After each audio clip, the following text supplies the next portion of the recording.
was consider an exit strategy. So he came here to Houston, to the Chase Tower. I then raised that issue with the company, and then the general counsel of that company got on a plane and came here to visit with me. And after several meetings with myself, my client, that executive, and the general counsel and his team, the issue was appropriately resolved. The issue was addressed.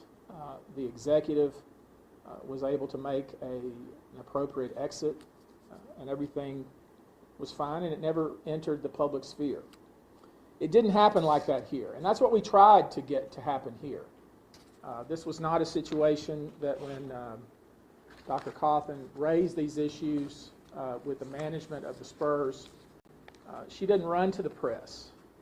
She didn't run off and file a lawsuit. She instead tried to handle things in a way that she felt was appropriate, in a way that would bring some real change in the Spurs organization. Unfortunately, that didn't work out that way. Before we get started, let me make it clear that we understand that there are laws in the state of Texas and, of course, HIPAA laws that protect doctor-patient confidentiality. The laws are very clear on that. The laws are very aggressive on that, as they should be. We have consulted the licensing board to make sure that we don't run afoul of those laws and of those requirements. We've consulted lawyers who specifically practice in these areas to make sure that Dr. Cauthen doesn't say anything that is beyond what she's able to disclose. And I can tell you, and she'll tell you herself, she takes those laws and her ethical responsibilities very, very seriously. She's got 5 degrees, she told me this morning. And she's obviously very well credentialed, very well respected, and she wants to make sure that she does everything correctly. We've even been threatened. Some of you may have seen the letter that was sent to me yesterday from some lawyers from California, threatening me personally and threatening Dr. Cauthen with disclosing anything that may have happened in these sessions. One of the things, there is no Hippocratic oath in the law practice, but I've always believed that as a lawyer, the first thing you should do is do no harm to your client. When somebody sends me a letter threatening me that's baseless and silly, like the letter that I received yesterday, as I told them, perhaps they should follow the Hippocratic Oath, because threatening me or threatening Dr. Cauthen is probably not the appropriate way to go about doing what hopefully you're trying to do and advance your client's interests. So, Dr. Cauthen won't, can't, and would not disclose what was said during any psychological session between herself and Joshua Primo.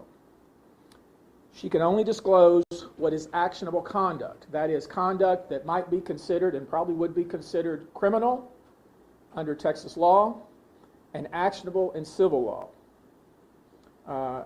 We do not believe, and I don't think anybody would believe, that what we're going to describe to you would be considered nonverbal communication. One of the questions I asked the lawyer for Mr. Primo, this lawyer from California, is what is being communicated when a patient exposes himself to his psychologist? It's a question maybe they can answer for you. You should know that Dr. Cauthen was contracted with the Spurs in April of 2021. Correct me on any of my facts that are wrong. She was hired as a consultant. She is in the field of clinical psychology.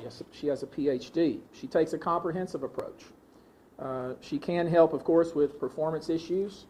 She also takes a comprehensive approach on mental health, and her range of expertise is quite broad, but she was hired to assist the players not only in enhancing performance, but also just dealing with the day-to-day issues that they have to deal with as professional sports players.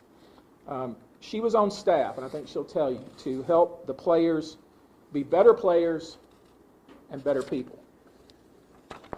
And I got to tell you, it was a dream job for her. And when you think about the field of clinical psychology, For someone of her background, she was also a college athlete. This was the dream job for her. It was, I would call it, the top of the mark for someone in her field of clinical sports psychology and performance enhancement. It was almost the very first session that she had with Joshua Primo where he exposed his penis to her. That occurred in late December of 2021. She immediately raised that issue with the general manager of the Spurs organization in January 2022. It took a long time for her to get a meeting with him. He postponed the meeting multiple times. From her point of view, it seemed to be that they weren't taking it seriously or it didn't matter to them. But she finally got a face-to-face with the general manager and told him what had happened and wanted something to be done about it. Instead of something being done about it, what instead happened was they continued to call upon her to have sessions with Mr. Primo and, of course, the other athletes. She did not want to lose this job. She was hoping that this conduct was somehow outside of the norm of Mr. Primo. She was hoping it was a one-time thing, if you will, but unfortunately the conduct continued to occur and, in fact, escalated. She ultimately, without going into the details, and there's a lot of detail in the petition that was filed this morning in Bexar County, but without going into it here, ultimately she found ways to not have sessions with Mr. Primo and to avoid him. What I want to focus on this morning is the way in which the Spurs organization responded to her reports.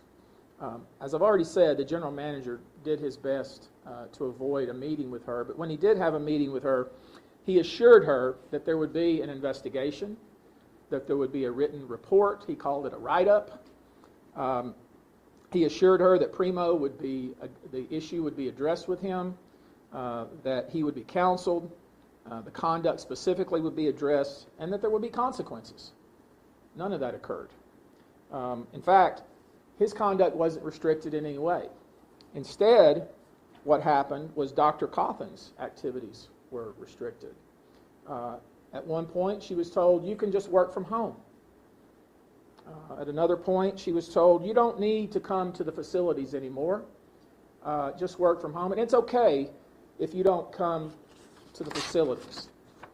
In multiple meetings with the assistant general counsel and the head of human resources for the Spurs organization, at one point they told her, which is ridiculous on its face, but they told her they wanted to do what they called a facilitated discussion with Dr. Cauthen and Joshua Primo so they could figure out what it was that was compelling him to expose himself to her. They told her that they intended to make changes, repeatedly. Almost every meeting they told her that there's going to be something done. Nothing was done, of course. In one of the meetings, she had great respect for Coach Popovich. I think a lot of people see him as a progressive coach, somebody who speaks out on social issues, somebody who talks about culture. She insisted that he be aware of what was going on. She was told that he was aware about what was going on. Now, we can't stand here on the 75th floor of Chase and tell you that was the truth. We don't know at that point in time, and I'm talking about in June when they told her that. June of this year, they told her Coach Pop is aware, Coach Pop knows. I think we may have concluded here that at that point in time, she was being lied to. Ultimately, what they told Dr. Cauthen, instead of doing something with the player, what they did instead was tell her to, quote, sit it out, is what they told her.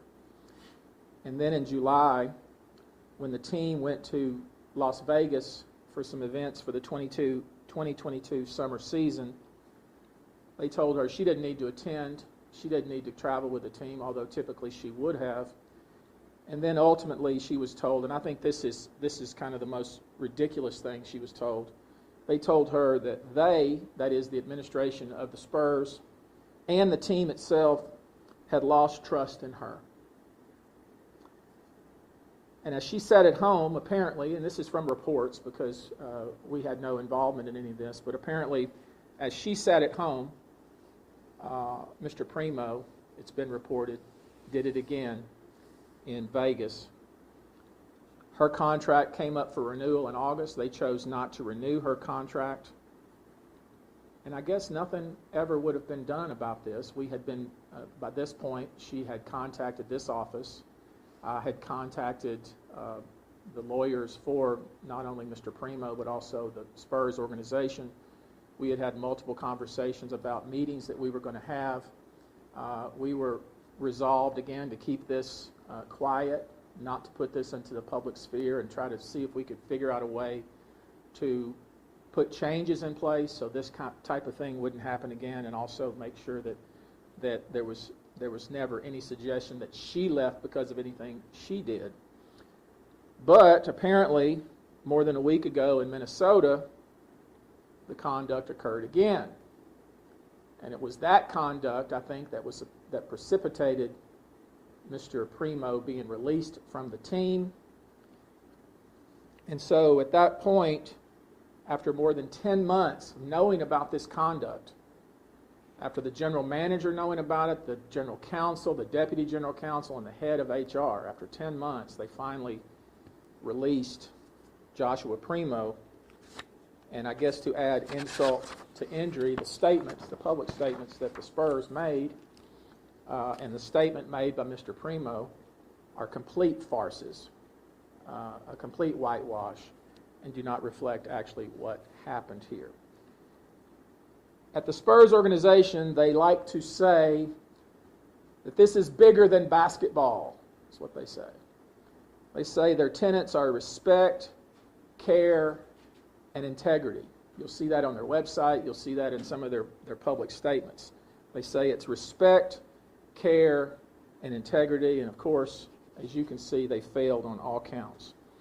We filed suit this morning against the San Antonio Spurs organization. We filed that case in San Antonio and Bexar County. We also filed suit against Mr. Primo himself. Josh Primo's conduct is obviously well outside the bounds of what is normal or is acceptable. His conduct shocks the conscience. I would also say that the Spurs' conduct and the way they handled this matter was egregious and absolutely unreasonable. We've also had contact, and the truth is they reached out to us once this story broke. We've had contact with the authorities of Bexar County and San Antonio. There will be a criminal complaint filed for multiple counts of indecent exposure against Mr. Primo, and we expect the authorities to prosecute. We expect them to prosecute. To the extent she is able to as a licensed professional, Dr. Cauthen will participate in those proceedings. This came public because someone in the Spurs leaked the reasons for Josh Primo's departure, because we never said a word. In fact, this is the first time we've said anything about his conduct. To resolve this matter is going to require some change. There's going to have to be some protocols put in place at the San Antonio Spurs organization for reporting and dealing with, in an appropriate way, this type of behavior. Organizations can no longer choose what they call their assets, that is, players like Mr. Primo, over people. Hiding conduct like this isn't acceptable. Sweeping conduct like this under the rug won't be tolerated. Dr. Cauthen wants to be a catalyst for the change that is needed in professional sports. She has had an outpouring of support since this story became public. She tried to do things the right way. The Spurs, of course, took a different approach. And despite the expected criticism that we expect to happen, and it happens in every one of these types of cases, criticism from fans and naysayers and what I like to call, these tough guys behind their keyboards in their basements, she knows that coming out and speaking out for change and standing up is the right thing to do. She wants to be a part of that change. No one no one is more qualified than her to help make that change. I want to say this too. I'm calling upon anyone who has been a victim of Joshua Primo to contact us. We want to hear from you. Also, anyone who has information that might assist us, we want to hear from you. We intend, as we have done in the past, to do a very detailed deep dive on Mr. Primo and the Spurs organization. And we're going to make sure that everything that's been previously swept under the rug is made public. Now, it's a great honor for me to introduce to you Dr. Hillary Cauthen. She has a statement she would like to make. I will come back after she's made her statement with some closing remarks, and then we'll take a few questions. Doctor?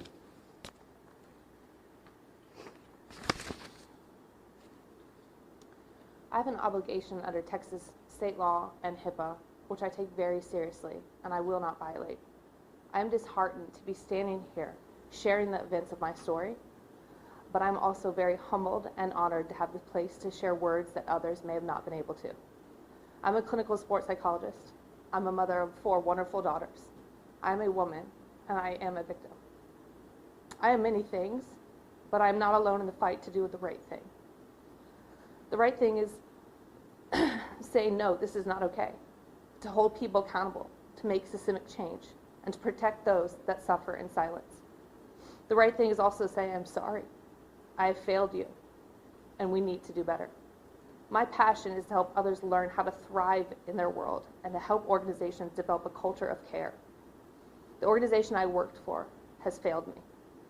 And in turn, I failed those around me when I wanted to make change. I spoke up. I asked for help. I gave options. My voice and my feelings, my actionable items were silenced. Due to their inaction and protection of their assets, other individuals were impacted, and for that, I am truly sorry. I ask for everyone listening to do not jump to harsh criticism or conclusions. This is a sensitive matter, and these are humans who are impacted. We cannot assume, but we can take action. It took the Spurs 10 months to do the right thing. That's too long. My hope is that all who hear can learn from this. I hope through this I can be an agent for change. It's never too late for us to change and to be better. Thank you.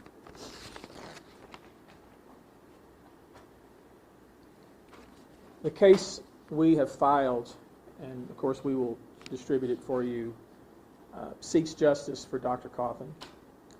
Her job was taken from her through no fault of her own, but this case is bigger than that. As you heard, she wants change to be made. Formalized protocols to address these types of issues. Players are obviously very important to an organization like the San Antonio Spurs, but they aren't any more important than anyone else. When a report is made, it must be acted upon. There has to be responsibility and accountability, and that's really all we're looking for here. With that, we'll take a few questions. Probably a lot of your questions will be answered if you get your hands on that petition, but I'll take a few questions either from myself or the doctor, depending on what you want to ask. I just want to clarify, Tony, I'm Tom Osborne with the San Antonio Express, and I think the answer is here in the lawsuits you said, but the general manager in question is Brian Wright. Correct. Not Chief Executive Officer or RCU. Correct. Have you heard from any other women about this case? I have not. I expect I will. Anybody else? There was allegedly other conduct by Primo in Minnesota and Vegas.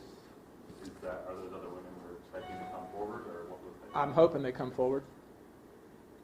Tony, you said that a criminal complaint would be filed. Where would that be filed at? Will it be multiple places or just Bear County? I know for sure Bear County. And you've coordinated with the district attorney in Bear County on this? We're talking to them, yes, now. What are you guys seeking in the lawsuit between the Spurs and Primo? I think we made it pretty clear. It's not about money, obviously.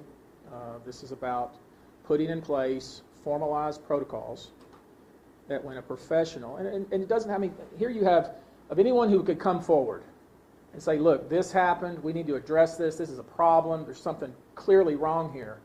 I mean, there's no one more qualified and credentialed to come forward and say that.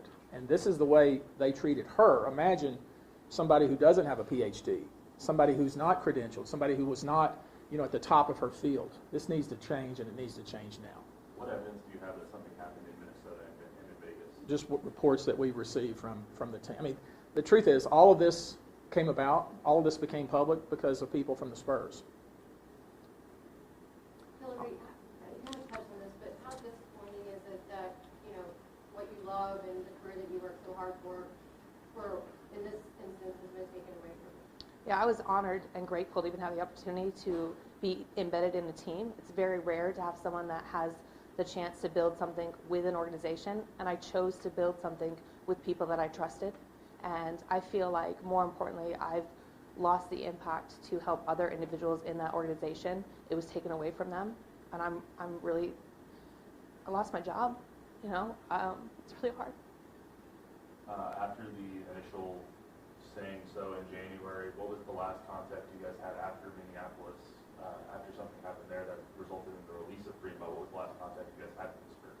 The letter that we received yesterday threatening us from Primo's counsel, which I thought was kind of funny, to be honest. But we had a meeting, I think, scheduled for November 10th we had a meeting scheduled for November 10th with lawyers for both Primo and the Spurs. And then, of course, Primo was released, and somebody from the Spurs leaked this issue to the press, and then we started getting calls, and then so here we are. Have the Spurs offered any sort of apology for anything that has happened thus far? No, but we surely hope they will. Hillary, after nothing happening with him for so long, what were your feelings whenever he was finally released? Mixed emotions. I mean, I'm glad that action has been had. I can't speak to what the action or the release was that they chose to let him go. Yeah, there's anger, there's sadness, there's confusion, but I can't speak to why they let him go. That's all we got, guys. Did We're the out. alleged incident in Minnesota take place at the Four Seasons Hotel last week? That's what we're told, but we're getting that information from you. So we don't know. Thank you, guys. The lawsuit is right there if you want a copy of it.